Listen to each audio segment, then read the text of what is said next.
Hello and welcome everyone. This video will be a restoration of a camera that was given to me by my mother-in-law, who she purchased brand new in 1975. It's a Seagull TLR twin lens reflex camera in 120 format. That's medium format. And the camera, as you can see, is physically in pretty good shape other than the cover. The lenses are a little foggy and a little bit of fungus in the taking lens. The viewing lens is pretty clear. So I'm just checking the function, and the shutter speeds all seem to work well. It's about 3/100th of a second is your highest speed, all the way down to 1 second and a bulb feature.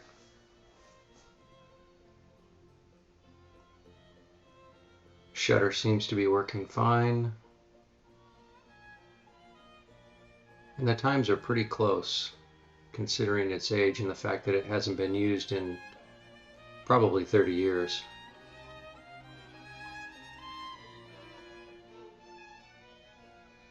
Focus knob is pretty smooth, makes a little noise though. Probably old grease. That's going to be addressed. So this is basically how you open the back of a TLR camera. They're pretty much all the same. Push the detent. Open the back. And there is the inside. It's where you load the film. Lens looks really good in the back.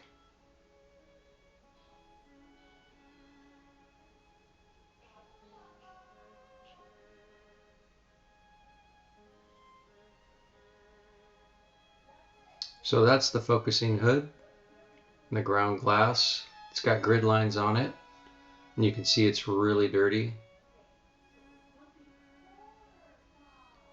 It's opaque the way it comes, but it's certainly needs cleaning. So now we can start the teardown.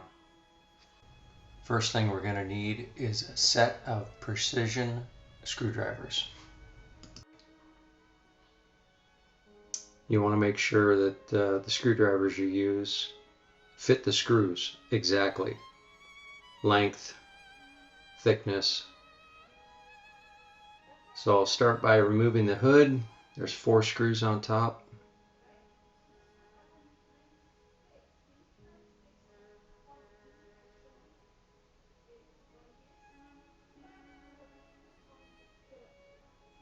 And then anytime I remove a part, I always do it very slowly. You never know what springs are going to pop out.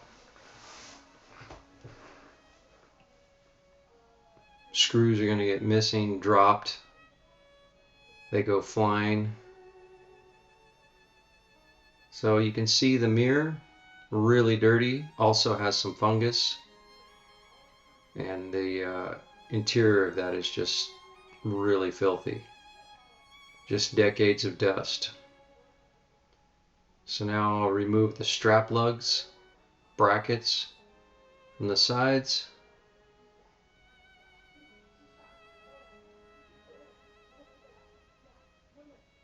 The external screws on this camera are Phillips head, and pretty much everything else is a flat head.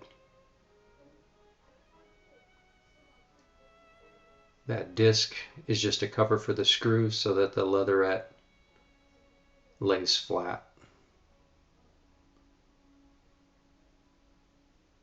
Again, when I pull these parts off, pull them off really slow. Make sure nothing goes flying.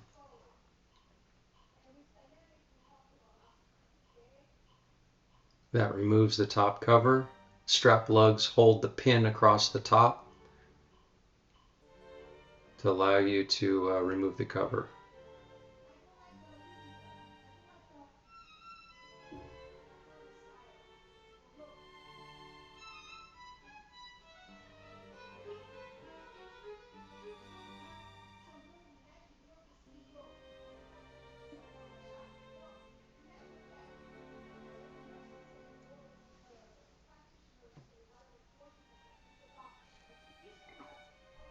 Just removing the leatherette from the focus wheel, focus knob. Most of this comes off pretty easy.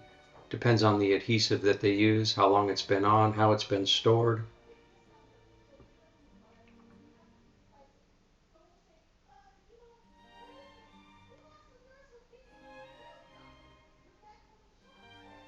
And now we'll pull off the leatherette off the focus side, and that'll expose the screws and the mechanism for the focus.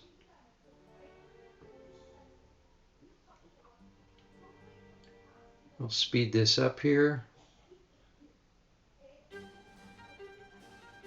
I tried to remove every piece of leatherette without cutting it very carefully, just in case something didn't fit on the new set and the new covers that I got. And as it turned out, I was able to remove pretty much every piece without damaging it. The problem is with these leatherettes, you could reuse them, you can clean them, you can remove all the adhesive from the back, but the problem is generally you'll see that they shrink. Not so much on this camera, but other cameras I've had, the leatherette shrinks. So therefore, even though it's not damaged, it's too small. And this piece came off really nice. But you can see all the adhesive that's left on the metal. All that will have to be removed.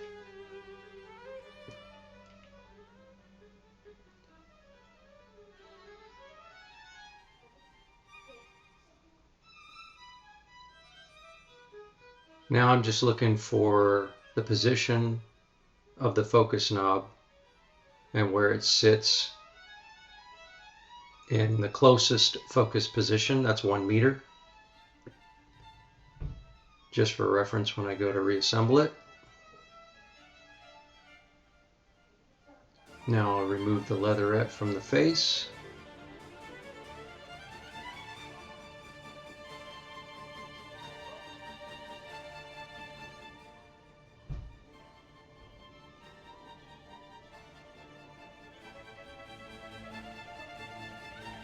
Now underneath this, that little part there, the little piece of plastic, is just a filler piece underneath the cocking handle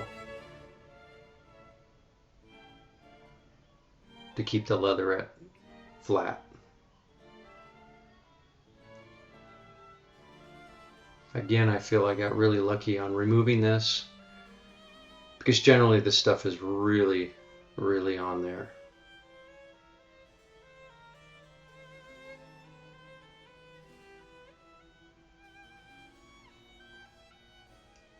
The adhesive just breaks down over the years.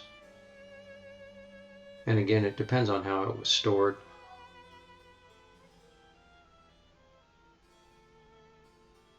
And there's both pieces from the face.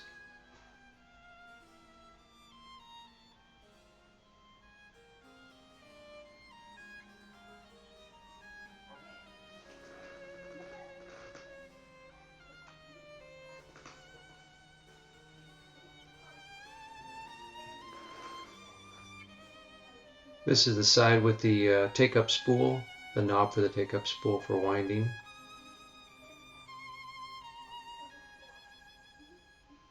can see a couple times when I get the razor blade through the leatherette.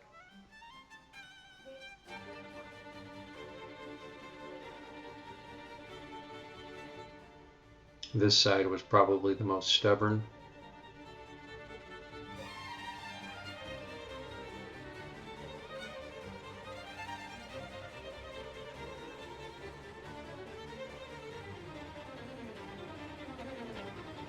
Another nick there.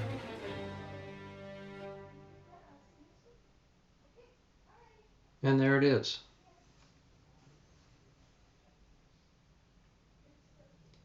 So now on to the back cover.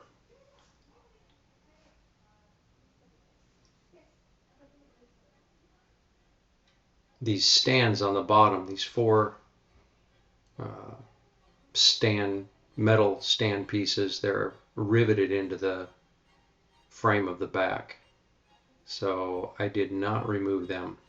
This is the new leatherette. So I'm going to do a quick test fit here. Make sure that everything lines up. All the holes are cut where they're supposed to be cut. And it looks like a great fit.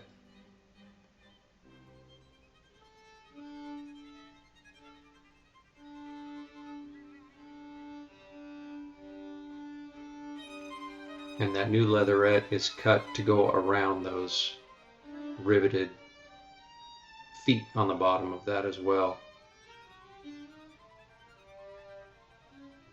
which was really convenient because I wasn't sure how I was going to get that apart without drilling them out and then having to replace them with something different. So I'm just going to cut around them with this knife, make the cleanest cut I can make, and then I'll clean it up once I get the piece off.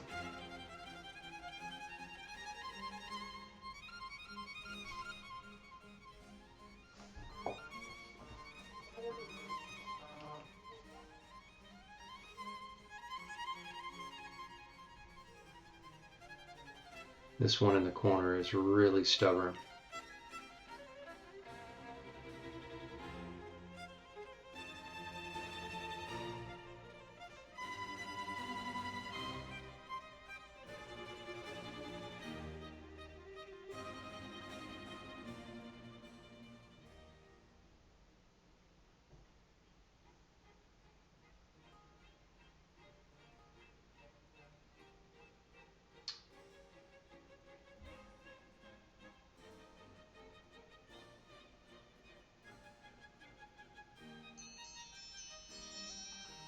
And there we go.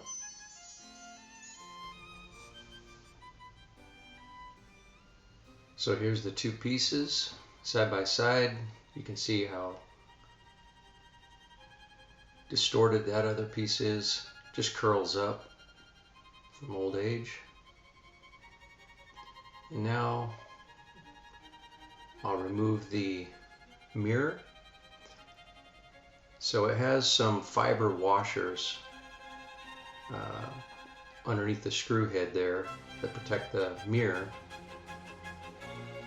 and then underneath the mirror there's a spring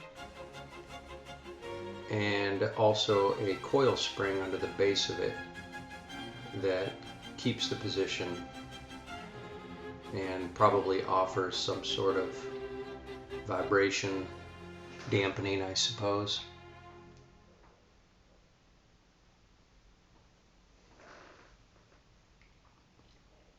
And that was just a piece of wood that I found in the bottom.